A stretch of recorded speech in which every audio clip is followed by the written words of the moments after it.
Episode 13। कहानी अब आगे। रिचा रेहान से बोली, देखो रेहान, अब शाम होने को है और तुम मेरी वजह से बाहर मार्केट गए भी नहीं।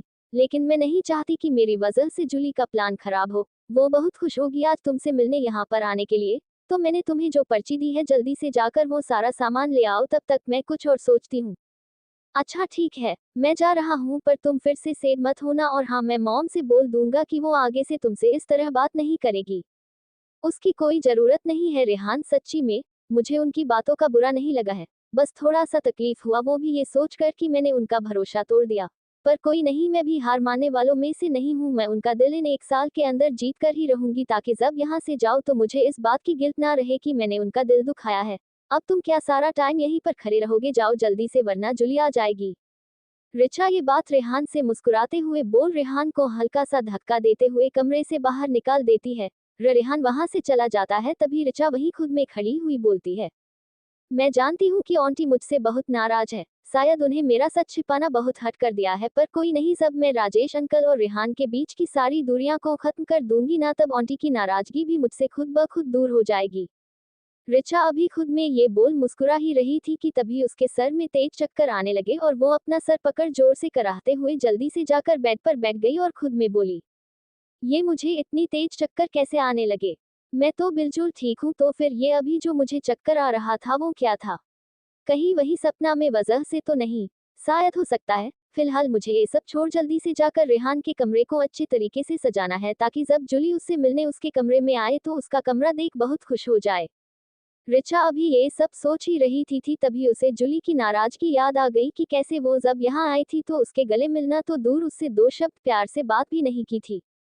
रात का समय। जूली अपने कमरे में पूरे बेड पर ढेर सारी कपड़े बिखेरे हुए आईने के सामने एक कपड़े ले उसे अपने ऊपर सटाते खुद में बोल रही थी, नो वे, ये सारे कपड़े कितने पुराने पुराने से लग रहे हैं। मुझे रेहान की मम्मा ने पहली बार अपने घर पर बुलाई है। अब अगर ये सब पहन कर जाऊंगी तो उन्हें क्या लगेगा कि इसके पास नए कपड़े नहीं है।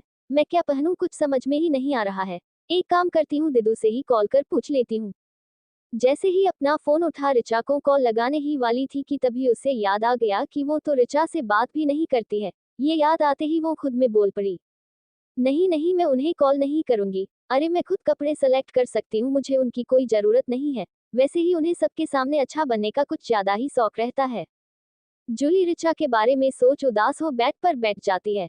तभी जमुना उसमें कमरे में उससे कुछ पूछने आती है तो पूरे कमरे में फैले कपड़े को देख एकदम हैरानी भरे आवाज में बोलती है, हे राम, ये सब क्या है जूली?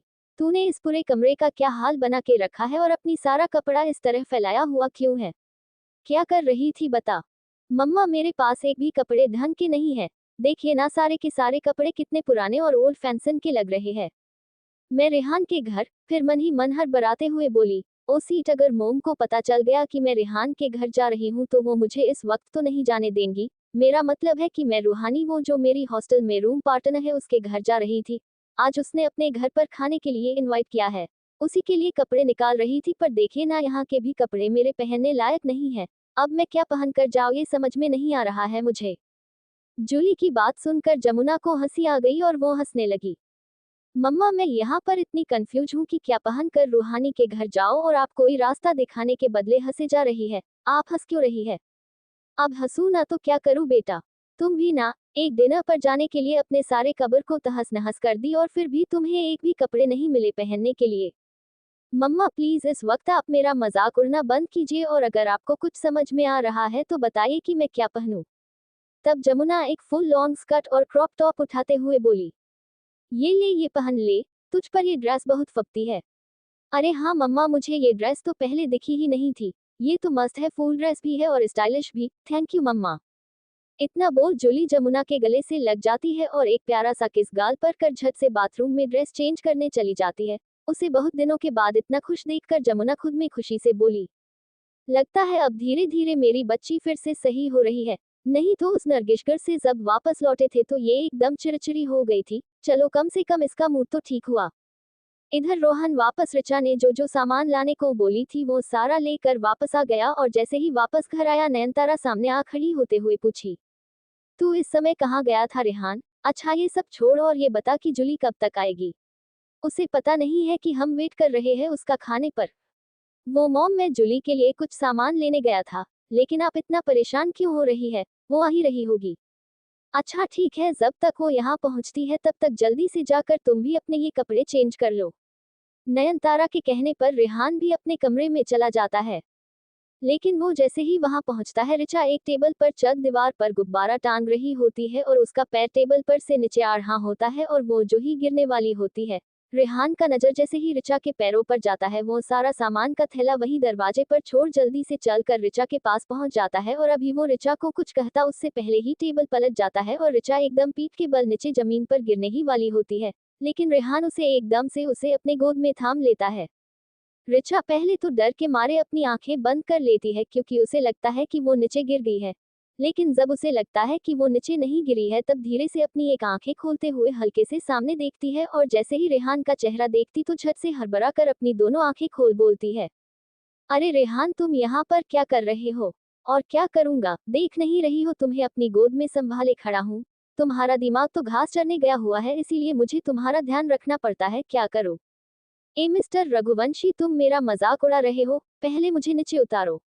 ऋचा के कहने पर रेहान उसे अपने गोद से नीचे उतार खड़ा कर देता है और फिर कहता है, तो मिस ऋचा जी, अब बताइए कि आप इस टेबल पर चढ़कर यूं बेवकूफों की तरह क्या कर रही थी, जिस चक्कर में अभी आप नीचे गिरकर अपनी हड्डी तुड़वाने वाली थी।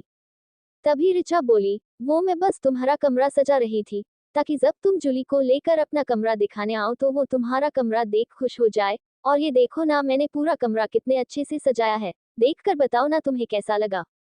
ऋचा रेहान की तरफ एकदम मासूम भरी निगाहों से देखते हुए ये बात पूछी। रेहान भी जब अपने कमरे को पूरा घूम कर देखा तो सच में उसे यकीन ही नहीं हो रहा था कि सच में ये उसी का कमरा है, क्योंकि वाकई में ऋचा में उस कमरे को इतने खूबसूरती से सजाई थी कि कोई भी कमरे में आते ही खुश हो जाए। अच्छा ऋचा, एक बात बताओ, कल मैं जब तुम्हारे कमरे में भी गया था तो तुमने उसे भी एक अलग ही अंदाज में सजाया हुआ था और अब मेरे कमरे को सजाया हुआ है। ये सब देखकर ऐसा तो नहीं लगता है कि कोई नॉर्मल लोग ये सजावट कर सकता है। तुमने कोई कोर्स करी हुई हो क्या? इस ऋचा मुस्कुराते हुए बोली, वो मुझे बचपन से ही सजावट करने का बहुत शौक था, तो मैं अपने घर में भी हर समय कुछ ना कुछ अलग जरूर करती रहती थी, जिससे मुझे बहुत खुशी मिलती थी। पर जब यहाँ पर आई तो मुझे ये सब मौका नहीं मिला, लेकिन मैंने जब जिस कमरे में रहती हूँ उसे देखा तो मुझे लगा कि मैं उसे खुशखास बना सकती हूँ और मैंने उसे अपने हिसाब से सजा दिया। क्या सच में तुमने कोई कोर्स नहीं की है? वाकई बहुत अच्छा सजावट करती हो तुम। एक काम क्यों नहीं करती, तुम डेकोरेशन का काम शुरू कर दो, इसमें काफी अच्छा इनकम है और नाम भी अच्छा होता है। वैसे ये आइडिया बुरा नहीं है, मैंने भी यही सोचा था, पर इस बीच इतना सब कुछ हो गया कि मुझे कुछ करने का मौका ही नहीं मिला। तभी रेहान बोलता है, तो फिर ठीक है, अब से मैं तुम्हारे लिए ऑर्डर ला कर दिया करूंगा, कर तुम धीरे धीरे यहाँ से अपना बिजनेस शुरू कर सकती हो, क्यों, ठीक है ना? रेहान अभी अपनी बात कंप्लीट ही किया था और ऋचा कुछ बोल पाती उससे पहले ही जूली की आवाज रेहान के कानों में सुनाई पड़ जाती है, जिसे सुनते ही वो मुस्कुराते हुए खुद में बोलता है, ये तो जूली की आवाज है, लगता है वो आ गई।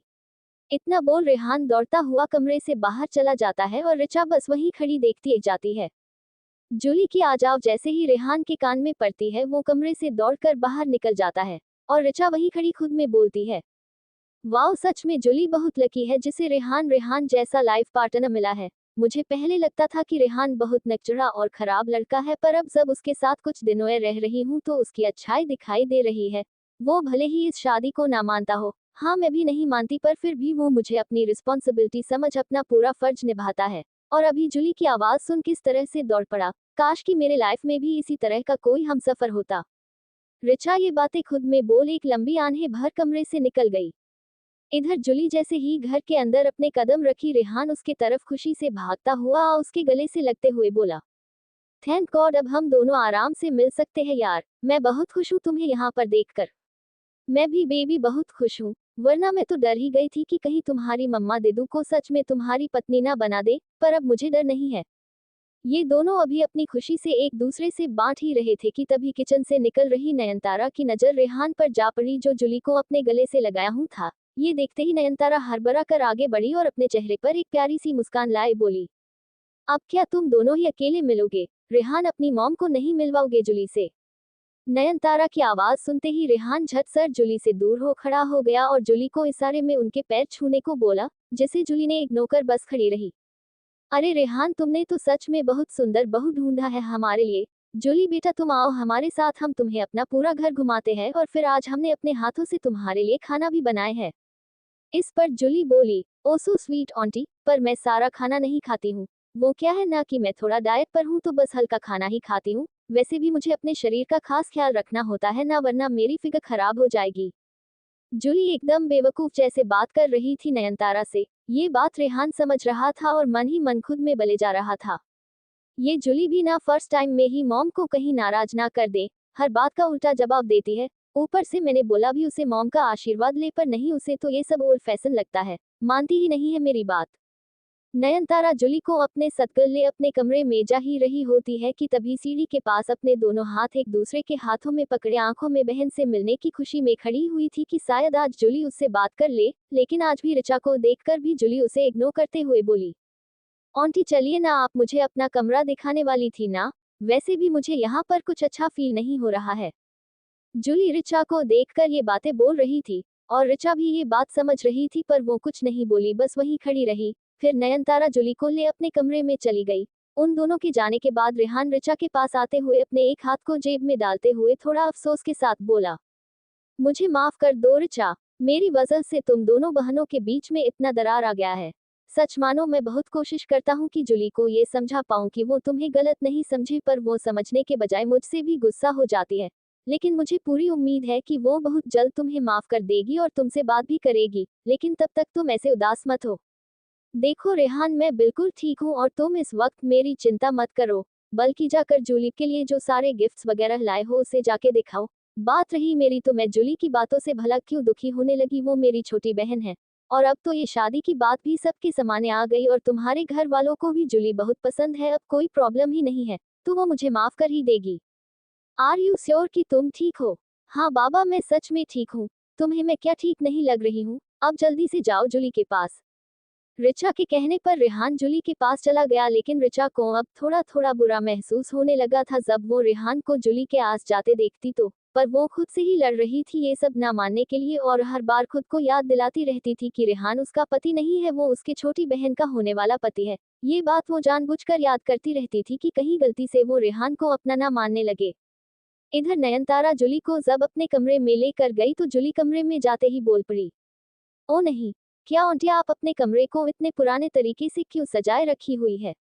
इसे देखकर तो ऐसा लगता है कि हम कहीं पुराने जगह पर आ गए हो। पर कोई नहीं, अब जब मैं इस घर में आ जाऊंगी ना तो इस घर का पूरा हुलिया ही चेंज कर दूंगी, एकदम मॉडर्न स्टाइल में।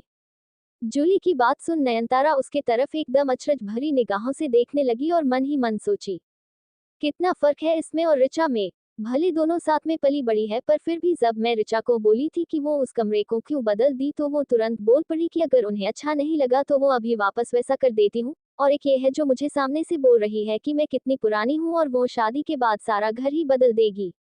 नयनतारा मन ही मन ये सोच रही थी, तभी रेहान आवाज देते हुए बोला, हेलो मॉम, आप अब क्या सोचने लग गई? रेहान बेटा तुम यहाँ? वो कुछ नहीं, बस ऐसे ही कुछ याद आ गया था। मॉम, वो अगर आपका जूली से बात करना हो गया हो तो क्या मैं जूली को ले लड़ अपने कमरे में जो सकता हूँ, उसे कुछ दिखाना था मुझे। रेहान की बात सुनते ही जूली एकदम से खुश होते हुए बोल पड़ी, क्या मेरे लिए सरप्राइज प्लान किए हो? वाह, आई एम सो एक्साइटेड। चलो ना जल्दी से, तुम आंटी से क्या पूछ रहे हो? जूली एकदम से बस अपनी खुशी को ही इम्पोर्टेंट दिए जा रही थी। ये देख रेहान से थोड़ा नाराज हो गया था। फिर नयनतारा तो अभी समझ ही रही थी कि जूली आखिर किस तरह की लड़की है, फिर बोली, हाँ रेहान क्यों नहीं, तुम जूली को लेकर जाओ अपने कमरे में, मैं तब तक नीचे खाना लगाती हूँ। Okay mom. रेहान वहां से जूली को लेकर कमरे से निकल गया और नयनतारा वहां खड़ी बस अपनी आंखें बड़ी बड़ी कर मन ही मन बोली, अब हमें समझ में आ रहा है कि भगवान ने हमारे जिंदगी में ये सब अचानक से क्यों कर दिए और हमारे बेटे की लाइफ एकदम से ही क्यों बदल दी।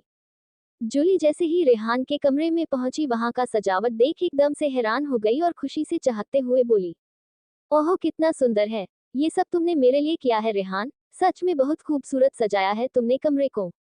इस पर रेहान मुस्कुराते हुए बोला, तुम्हें पसंद आया? वैसे सच बोलूं तो ये सब ऋचा ने किया है। उसी ने बताया कि उसे सजावट करने का बहुत शौक है और तुम्हें ये सब पसंद आएगा, चलो कम से कम उसका ये काम तो पसंद आया। रेहान के मुंह से ऋचा की बड़ाई सुनते ही जूली एकदम जल भून गई और मन ही मन ऋचा को कोसते हुए बोली, क्या उन्होंने रेहान पर भी अपना जादू चलाना शुरू कर दिया? छी कैसी है दिदू, एक तरफ कहती रहती है कि वो रेहान को कभी अपना नहीं समझेगी, लेकिन दूसरी तरफ उसे धीरे धीरे कर फंसाने की कोशिश किए जा रही है। बड़ी चालाक है वो। क्या हुआ जूली, तुम क्या सोचने लग गई? तुम्हें ये सब अच्छा नहीं लगा क्या?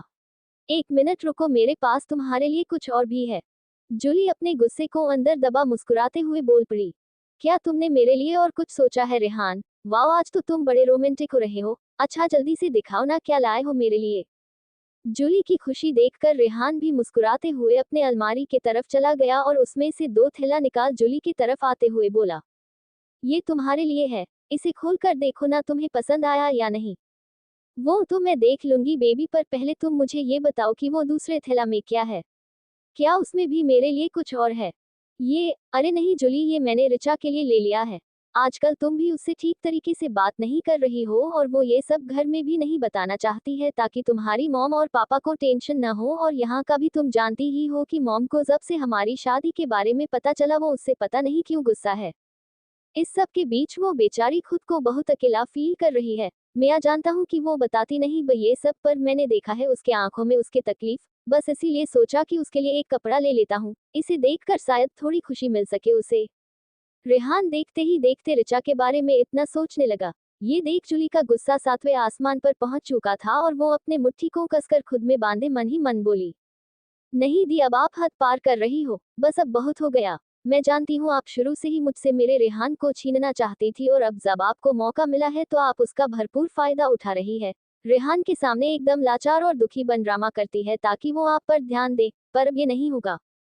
इतना गुस्से में जुली थी कि गुस्से में वो अपने ही नाखून से खुद के हाथ को चोटिल कर ली, जिसे देख रेहान एकदम घबरा गया। तो दोस्तों, आज के इस एपिसोड में बस यही तक। आगे की कहानी